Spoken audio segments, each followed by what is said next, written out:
Pues La Hora Máximo Secreto es un libro de relatos en torno al mundo del espionaje, que nace pues, por la iniciativa de un pequeño grupo de escritores y de periodistas interesados, y otros profesionales también, pero pues, todos interesados en temas vinculados al espionaje, ¿no?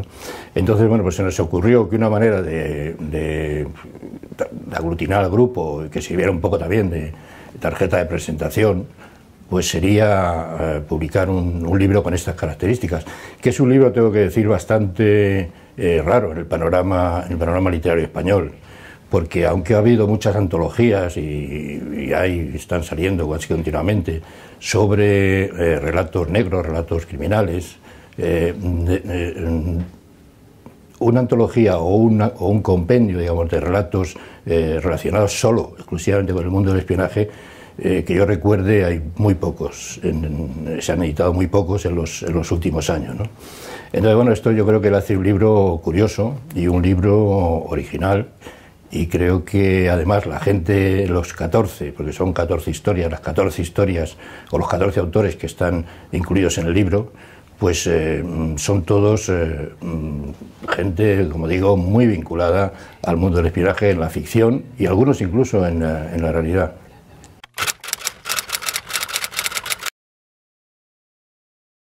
Pues en realidad el nombre ha sido un nombre elegido al albur. Nos pareció, no, el cruce 004 no quiere decir nada, pero bueno, como todos estamos un poco condicionados por los de las hazañas del ya engastado agente 007, 009 y todo esto, o 007, pues esto del 004 venía a ser una reminiscencia que para cualquier lector medianamente avisado en este espionaje le suena un poco eso del 00, pero en realidad 004 no quiere decir nada. Podríamos haberle puesto 005 o 002, pero era una manera simplemente de bautizar a un club de manera transitoria, porque todavía no, a lo mejor resulta que cambiamos el nombre en lo sucesivo, pero bueno, de momento pues nos parecía que era un título que no venía a decir mucho, pero que, como digo, tenía ciertas connotaciones con la literatura de espías, sobre todo por lo que he dicho del agente 007 famoso, ¿no? Falsificada. Claro, la base del espionaje es el engaño. Si no hay engaño, no hay espionaje. Entonces, en ese sentido, el espía es una persona que vive dos vidas, ¿no? Vive la vida de su leyenda, cara al público o cara a las instancias donde tiene que espiar, y luego tiene naturalmente su otra vida, que es la vida personal y secreta, que, por llamarlo por ser un poco redundantes, pero en fin, secreta de cara a sí mismo, ¿no? Sabe quién es, ¿no? Sabe quién es, pero tiene que vivir constantemente en esa doble vida, con esa máscara permanente. Y en ese sentido, bueno, yo en otro libro que escribí hace no mucho, se titulaba Los escritores espías, yo comparaba un poco la figura del espía con la figura del escritor, en el sentido de que son dos personalidades un tanto esquizofrénicas. El escritor también, porque el escritor también se desdobla, es decir, lo que el escritor a la hora de escribir, el escritor está volcando, digamos, unas historias, o está haciendo que vive sus personajes, unas vivencias que no tienen nada que ver a lo mejor con su vida real, ¿no? Entonces cualquier escritor, en definitiva, tiene también esa dualidad, vive también esa especie de doble vida, que una es la suya, personal intransferible, que muchas veces no sabemos ni siquiera cómo es, y otra la que vuelca en sus libros, a través de sus personajes, a través de sus historias, ¿no? Entonces, bueno, en ese sentido, esta especie, digamos, de esquizofrenia, por llamarlo de alguna manera, se da igual, yo creo, o son muy similares, ¿no?, en la figura de muchísimos escritores y por supuesto todos los espías, ¿no?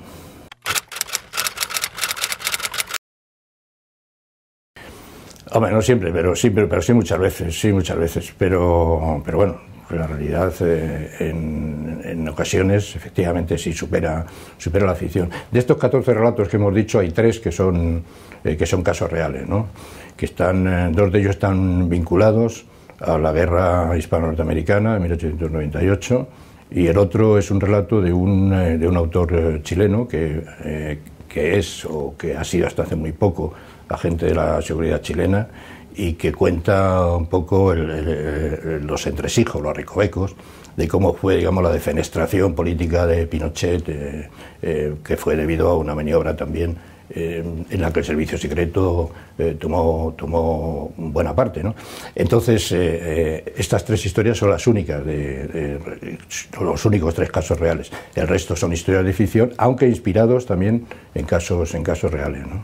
Y sobre todo, bueno, pues el libro también tiene lo que podríamos llamar la excepcionalidad de que todas las historias están referidas a España y se desarrollan en ámbitos españoles, por agentes, digamos, o gente vinculada a los servicios de inteligencia españoles, y esto, bueno, pues se añade un poco a lo que decíamos al principio, de que es un libro bastante atípico, ¿no?, en el panorama literario español, ¿no?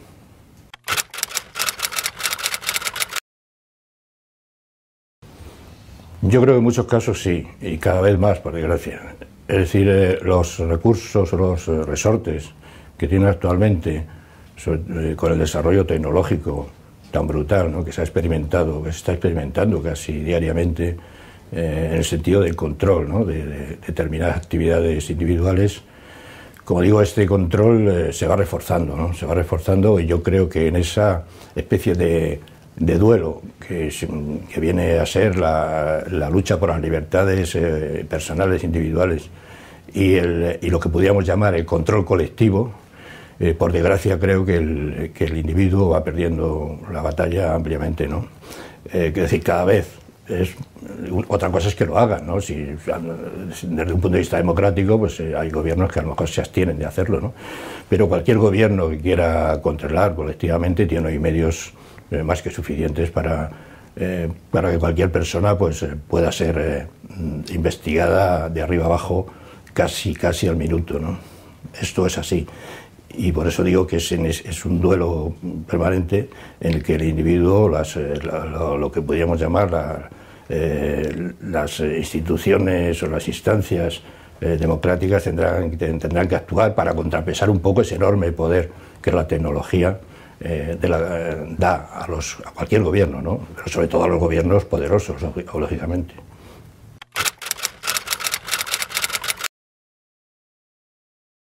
Vamos a ver, el futuro del género del espionaje es un género relativamente moderno. Nace un poco a la sombra, digamos, de la creación de los grandes servicios secretos, ¿no?, de nuestra época, que es una creación que va ligada, digamos, al desarrollo de las grandes potencias antes de la Primera Guerra Mundial, ¿no?, a finales del siglo XIX, sobre todo, ¿no? En ese sentido, hay países que tienen una gran tradición, digamos, desde el punto de vista del espionaje, y que esa gran tradición pues ha servido de apoyo para la creación de una literatura, de un género, pues de historias que tienen que ver con este mundo, ¿no? Por citar los ejemplos de Inglaterra, sobre todo, o de Francia. En el caso de España es una cosa, nosotros hemos entrado tarde en ese aspecto, y es una lástima porque España tuvo los mejores servicios secretos prácticamente de Europa durante los siglos XVI y XVII, ¿no?, coincidiendo con nuestro apogeo histórico. Entonces, desde ese punto, esta especie de tradición se queda, digamos, estancada, y cuando surge la nueva novela de espías a finales del siglo XIX, pues España está en mala situación. Prácticamente los servicios secretos españoles son muy escasos en ese momento, ¿no? Y no existe, digamos, lo que se llama en el argot una cultura de inteligencia, ¿no?, que en definitiva pues es simplemente divulgar los métodos y divulgar las formas de actuación de los servicios secretos, ¿no? Yo creo que esta situación últimamente está cambiando porque, como digo, España es un país que tiene mucha tradición desde el punto de vista de la inteligencia, ¿no? Entonces, este es un país, además, donde sobre todo en la Primera Guerra Mundial y en la Segunda Guerra Mundial, por la cuestión de la neutralidad, este país ha sido un vivero, digamos, o un nido de espías, ¿no?, de unos y otros. Y en ese sentido, el espionaje en España tiene miles de historias, ¿no?, que se podrían sacar. Por no hablar de temas más actuales, como la transición o como, en fin, el Sáhara, en fin, multitud de temas. Con esto quiero decir que esta especie de visión de la cultura de inteligencia está en auge claramente desde hace unos cuantos años. Hay bastantes novelas, lo que pasa es que muchas de ellas pues no tienen demasiado eco, ¿no? Pero ya hay bastantes novelas. Si hiciéramos una relación, seguramente nos saldrían en los últimos 5 o 6 años 30 o 40 novelas bastante destacadas, ¿no?, que tratan este mundo de los espías y del espionaje, visto además desde una óptica española, ¿no?, desde una óptica propia, ¿no? Esto está muy bien, porque además normalmente las primeras novelas que se empiezan a hacer relacionadas con el género del espionaje pues son casi una especie de colonización cultural de lo que viene de fuera, de la visión esta anglosajona de los espías. Y yo creo que, como digo, en los últimos 5 o 6 años hay un auge que yo espero que se mantenga, y creo que hay ya obras suficientes como para hablar de un género, en este caso el género del espionaje, con características netamente hispanas, netamente españolas. Sí.